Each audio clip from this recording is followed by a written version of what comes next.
رمضان المبارک کے دوسرے روزے کی دعا اس طرح سے مانگیے: بسم اللہ الرحمن الرحیم، اللہم قربنی فیہ الی مرضاتک وجنبنی فیہ من سخطک ونقماتک ووفقنی فیہ للقراءة آیاتک برحمتک یا ارحم الراحمین۔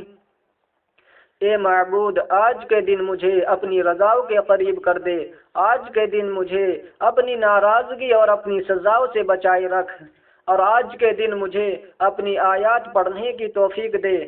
اپنی رحمت سے اے سب سے زیادہ رحم کرنے والے ہم پر رحم فرما، آمین۔ رمضان المبارک کی دعائیں سیکھنے کے لیے چینل کو سبسکرائب کیجیے اور بیل آئیکن کو پریس کریں۔ ویڈیو کو لائک کریں، شیئر کر کے دین کے کام میں حصہ لیجیے۔ اللہ حافظ۔